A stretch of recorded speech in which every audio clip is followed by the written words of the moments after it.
Niki Ngamarta kok larone akeh banget to sinu. Iya Bagong. Niki nek tenggen kula wis tak plastiki, ceplokke ndok enak banget iki. Iki ngopo ngeplaki sirahe dhewe? Kencokane. Risih. Nek le jijik niku mboten wong laron niku kewan ora jijiki, ming risi. Lah iya. Sampeyan nek risi mesti ya obah-obah to. Iya Bagong. Nggih kan. Nanging pun Kakang Dimas Werkudara Barep kakangku apa?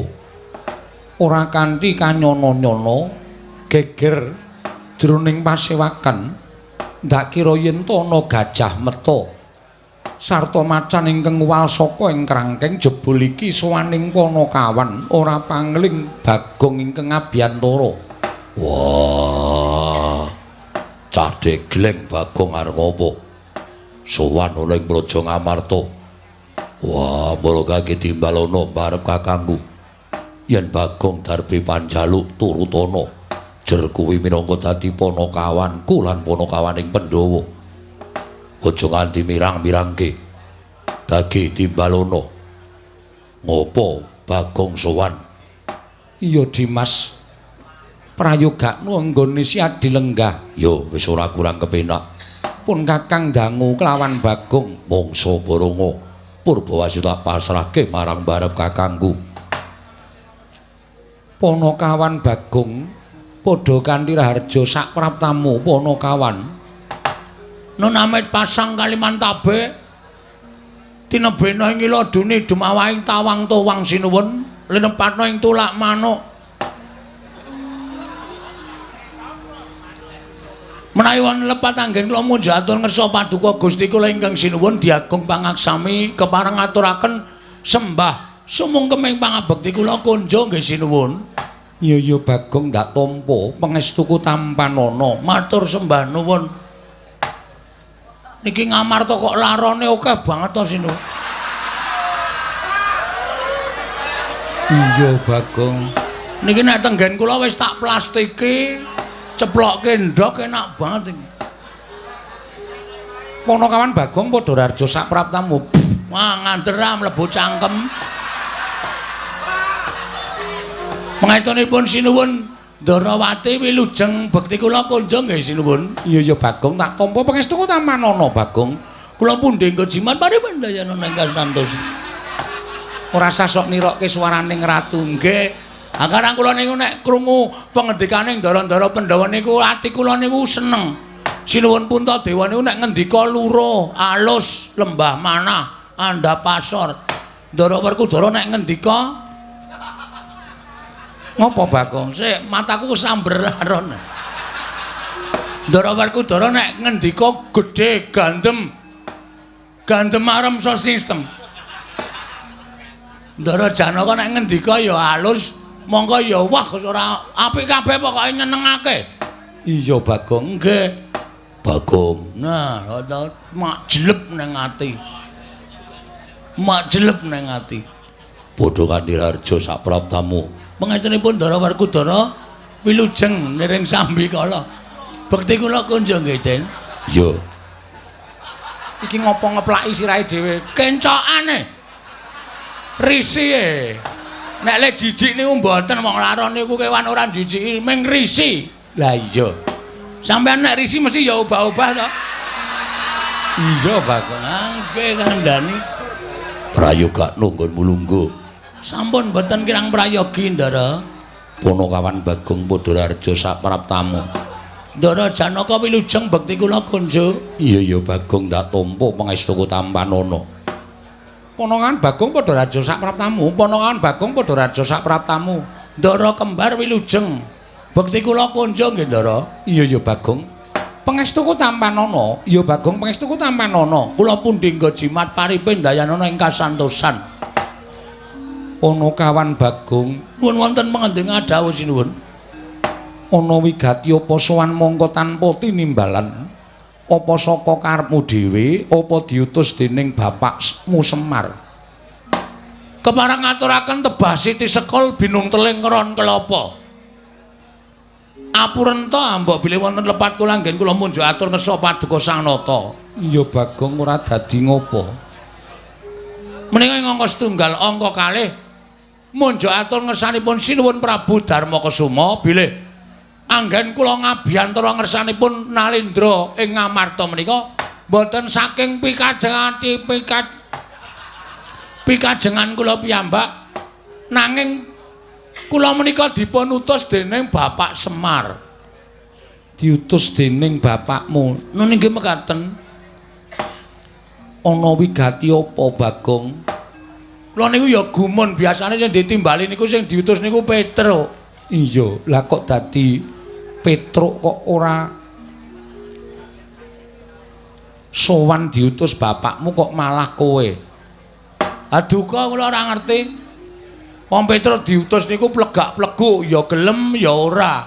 Terus kula sing ngentengaken awak kula diutus bapak sowan wonten negari Ngamarta. Ya ora dadi ngopo janjane ya padha wae. Janjane Dik. Iki edan tenan kok. Anggere omong kok mesti sakarepe dhewe. Niki merambat nang irung niki. Niki marai wahing lho niki. Niki lho.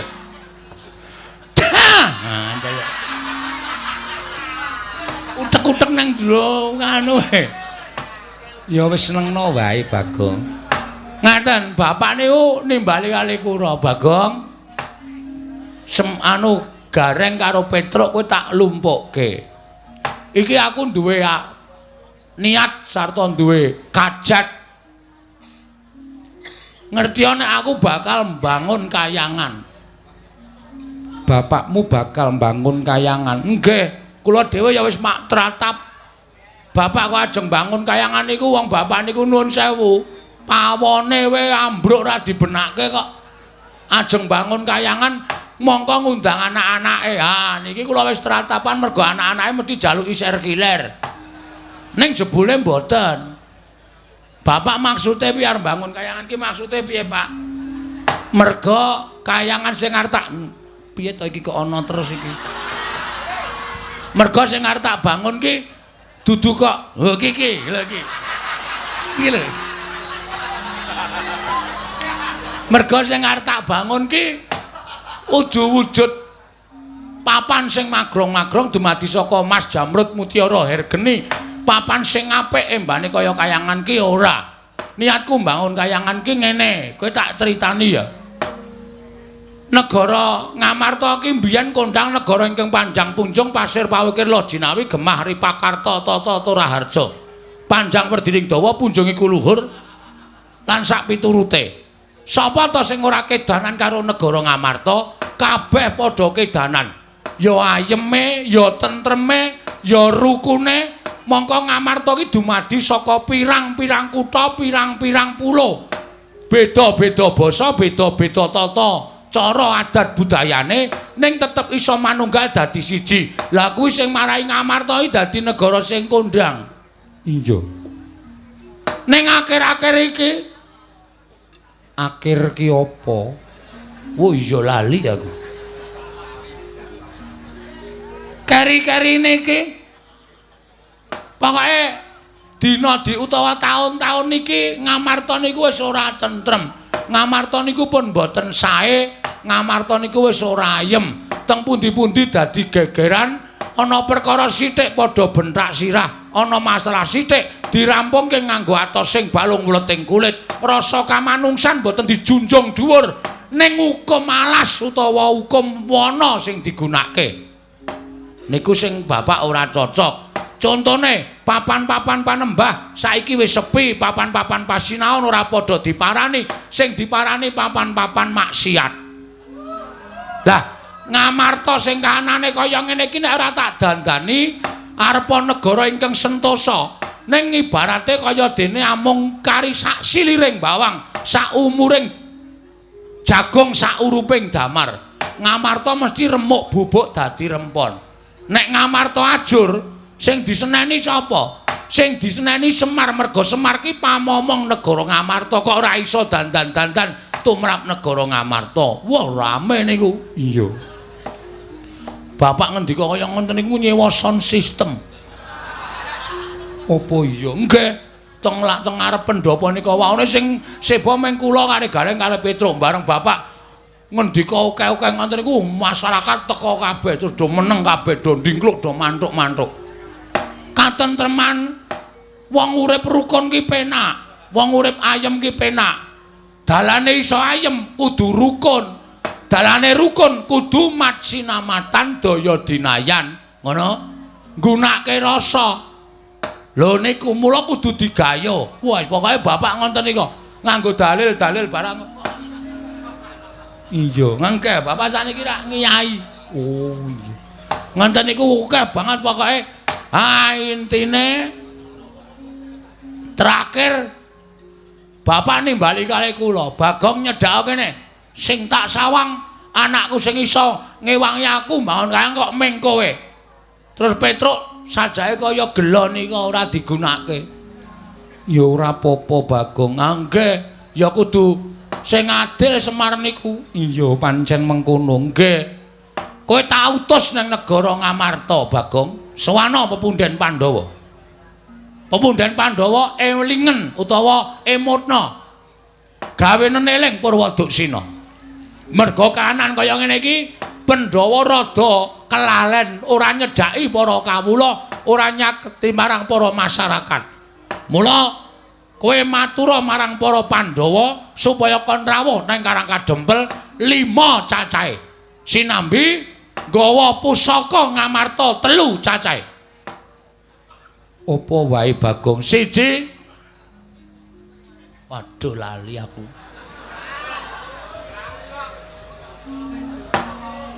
Tumbak Kiai Pleret. Udu. Non, napa pusakane napa jenenge? Tumbak Karawelang. Tumbak Karawelang payung motha. Nggo ngrukupi kowe kuwi apa piye? Payung tunggul naga. Oh iya. Akarang ya wong kula niki SDM rendah e. Ya ora apa-apa. Payung tunggul naga kali pustaka perpustakaan wilayah DIY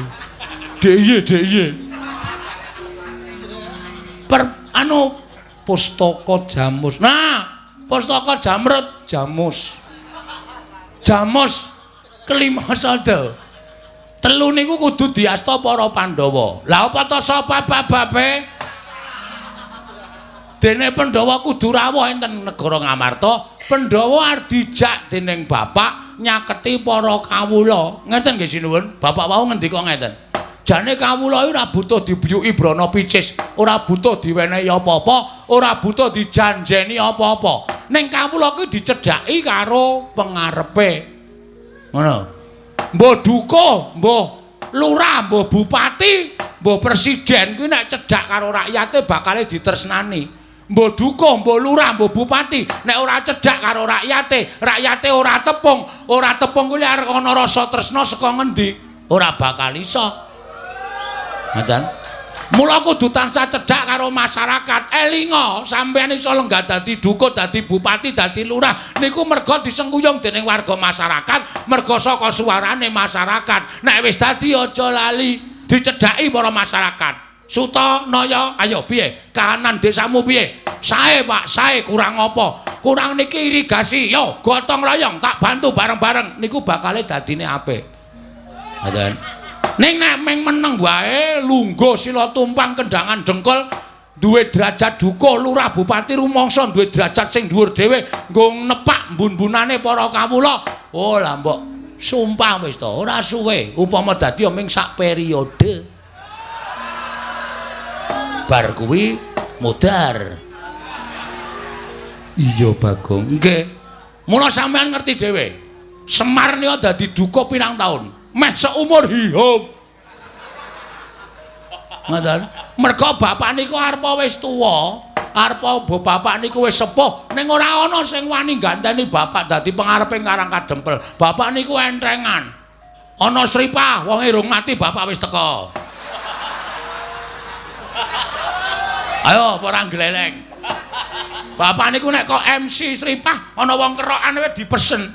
Iki sesuk nek mati aku sing MC. Lho pripun? Saking Saking bapak niku le tresna tenan. Iya. Ana pertemuan apa-apa bapak teko. Ana wong dandani dalan bapak teko arep wis tuwa.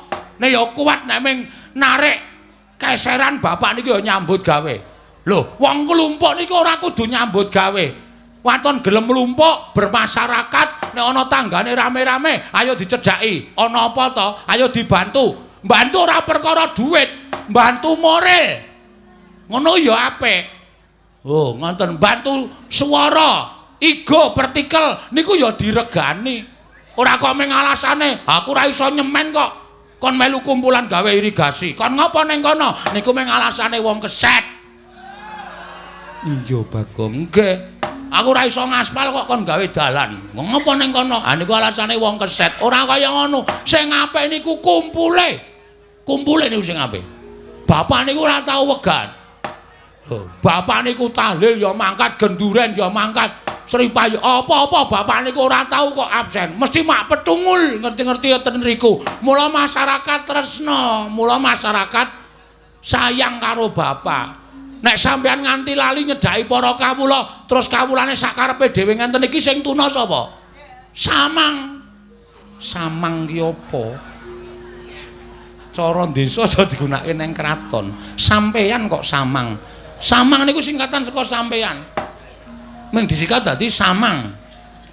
Oh ngono. Nggih nek cara nggen kula ngenten niku samang.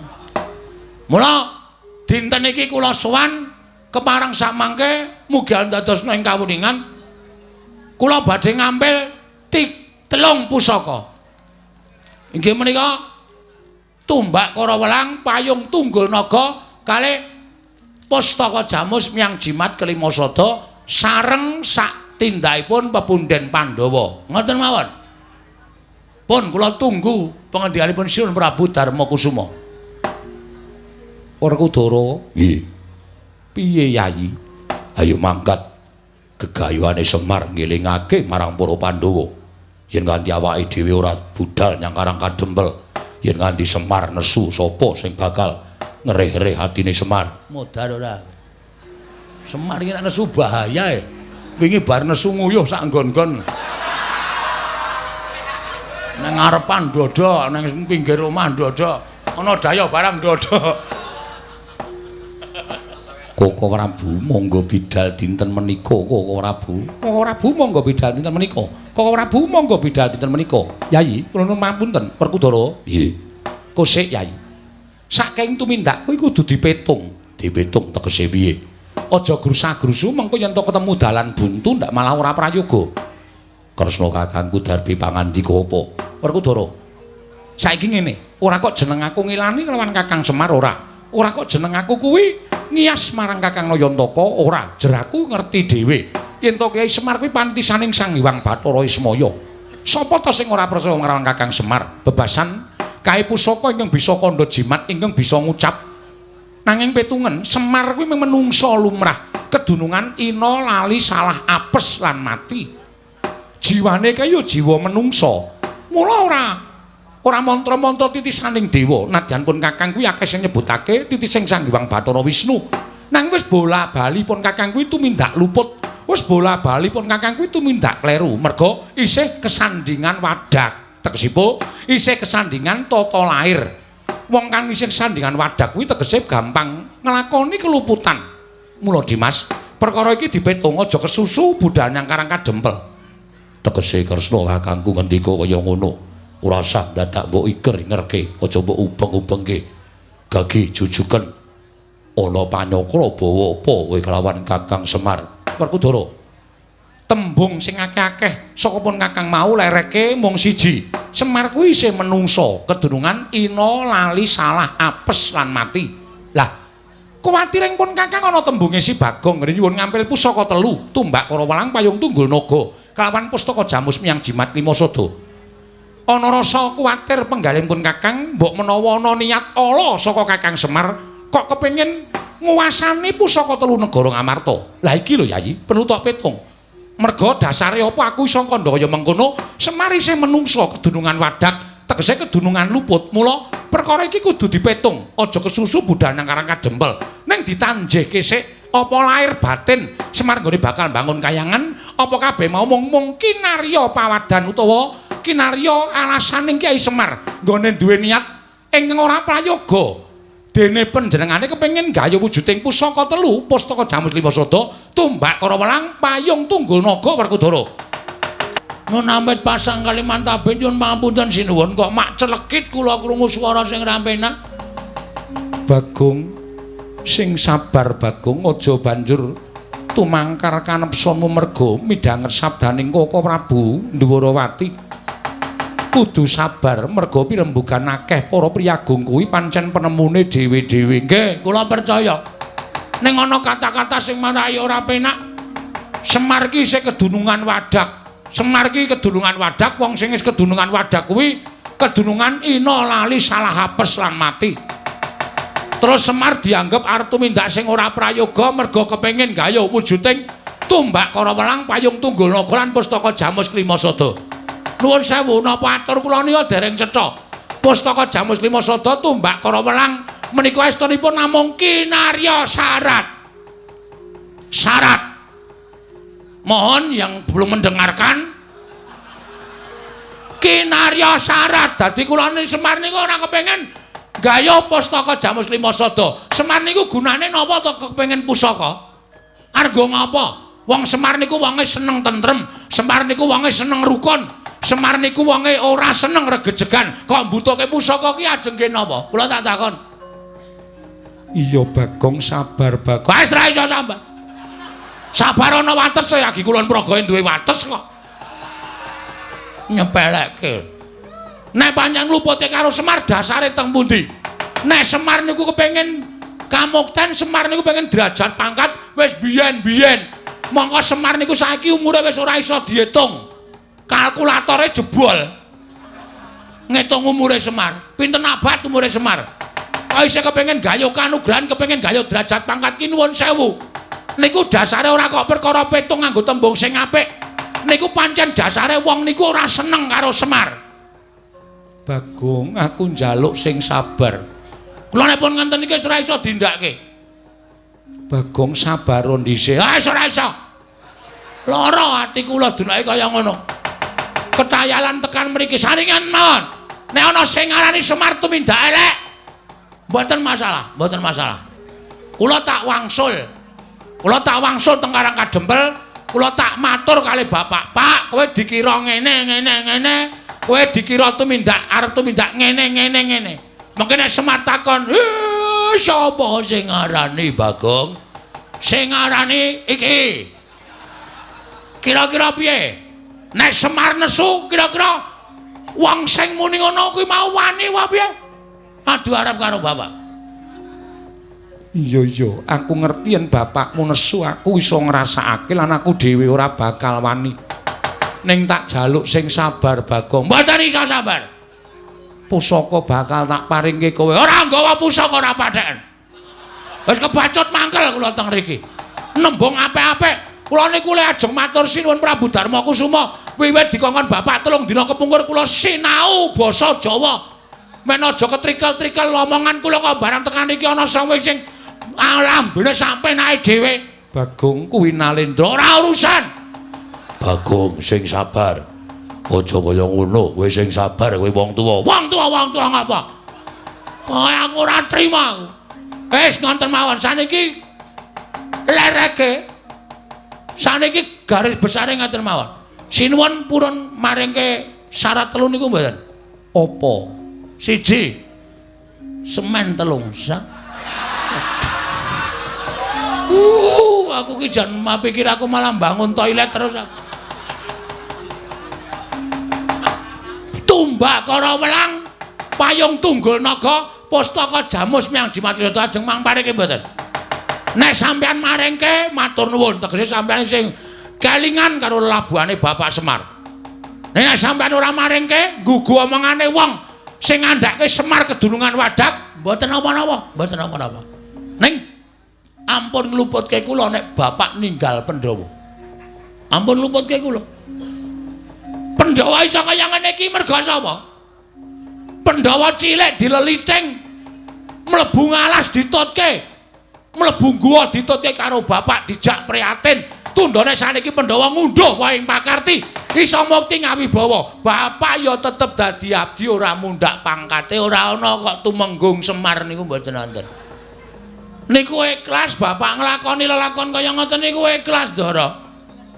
Nek kok sampeyan wonten niku malah enten pangendika sithik wae ra nuwun sewu rada terus penggalih sampeyan ora tetek, ora tangguh, ora tanggon. Wah, Kresna kakangku. Mergo saka pangendikamu Bagong nganti kaya ngono. Wah, piye iki ngendhake? Ora ana sing ngendhake aku nek nesu. Nek ora diliwetke. Aku iki nesu anggere mambu sego terus mendho. Ayo, piye? Mboten wonten. Pun ngeten mawon kula mlakuke omong nggih kula niku kesel. Omong terus saben bengi laren-laren. Ngeten mawon nggih. Tundhep pion. Mboten sak kula jretrek-jretreke sing angel-angel, kula tak wangsul. Bali piye? Bali. Matur karo bapak. Arep matur apa? Apa anane ajeng kula omong nggih bakone wong resik. Ora tau tumindak ngapusi, kula niku ora tau tumindak ngapusi blas ora tau. A kula omongke A, B kula omongke B. Ora ana tetembungan Bagong kok dandang dikandhake kontol-kontol dikandhake dandang. Mboten, kasunyatan sing dumadi kula aturke ngersane bapak. Nang ngene bapak nesu, kula wis ora melu-melu, ora melu cawe-cawe. Nek nganti bapak kula lapori ngonten, Pandhawa kok kaya ngono. Aku dhewe sing ning Ngamarta. Kapok kabeh. Sli, wingi tanggane bapak dintuti bapak opname sepriki. Ngobal-obal entut ngeri tenan. Ambune sak bis mambu kabeh. Saya nek bar mayang, wah. Nggloso terus mengkurep dias. Wah, sampean ngerti abdine bapak sing jenenge Bagya. Saniki raine ireng matane mlethis. Mergo kenontut niku wau. Asli kula ora golo. Pun ngoten mawon, sekecake lenggah kula tak matur karo bapak apa anane.